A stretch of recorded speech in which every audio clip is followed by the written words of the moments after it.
આમ આદમી પાર્ટીના પ્રમુખ મહેન્દ્રભાઈ ડોબરિયા એવું બોલે છે। જૂનાગઢ વિસાવદર તાલુકા આમ આદમી પાર્ટી પ્રમુખ મહેન્દ્ર ડોબરિયાની નારાજગી સામે આવી છે। આપ ઉમેદવાર ગોપાલ ઇટાલિયાથી જતાવી હતી નારાજગી।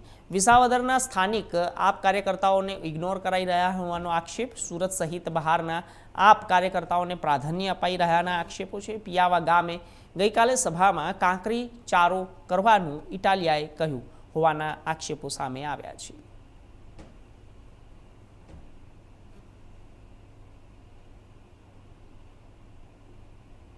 એકાએક પક્ષ પલટો તો મેં ક્યાં કર્યો છે? હું આમ આદમીમાં જ છું અને આમ આદમીમાં જ રહેવાનો છું, પણ મેં વ્યક્તિનો વાંધો ઉપાડ્યો છે। વિસાવદરની અંદર હું છેલ્લા ગોપાલભાઈ ઇટાલિયાનું નામ જ્યારથી જાહેર થયું ત્યારથી હું ગોપાલભાઈની સાથે છેલ્લા 4 મહિનાથી આ પ્રવાસ કરી રહ્યો છું। ખેડૂતોના અનેક પ્રશ્ન આવતા હોય છે, ખાલી મોટી મોટી વાતો કરી અને અત્યારે ખેડૂતોને ભ્રમાવી રહ્યા છે। અને આમ આદમી પાર્ટીના જે કાર્યકર્તાઓ છે તે લોકોના ફોન પણ ક્યારેય ઉપાડતા નથી।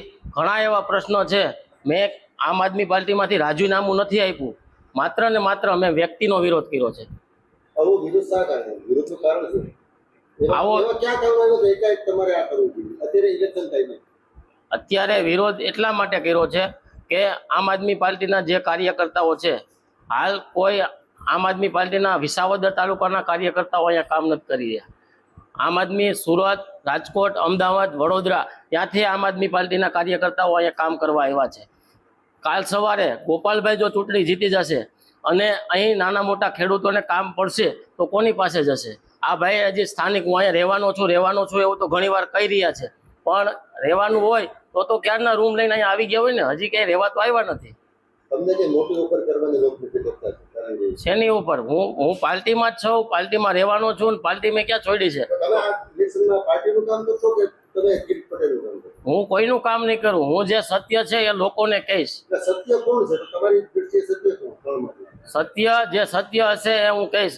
કોઈ પણ પાર્ટી સત્ય, હું ગોપાલભાઈનો પ્રચાર અત્યાર સુધી ગોપાલભાઈનો પ્રચાર જ કરતો, પણ છેલ્લા હું એકાદ મહિનાથી એમને ઘણી વખત રજૂઆત કરી કે ભાઈ આપણા કાર્યકર્તાઓને આ વસ્તુનો પ્રશ્ન છે, આ વસ્તુનો પ્રશ્ન છે, પણ કોઈ કાર્યકર્તાઓનું ધ્યાનમાં નથી લેવામાં આવ્યું। ત્યારે આજે હું મીડિયા સમક્ષ આવ્યો છું। તમારી સાથે કેટલા લોકો? અમારી સાથે ઘણા લોકો છે, પણ હજી ખુલી નથી આવ્યા। આવનારા સમયમાં એ પણ ખુલીને આવશે। મતદાનને 4 દિવસ પહેલા તમને આ કરવાનું શું વિચારે? મતદાનને 4 દિવસ પહેલા એટલા માટે કારણ કે અમે 1 મહિનાથી રજૂઆત કરતા હતા। અમને એમ હતું કે આજે કાંઈક ફેરફાર થશે, આજે કાંઈક ફેરફાર થશે, પણ કાંઈ ફેરફાર ન થયો તો આજે મેં આ રજૂઆત કરી।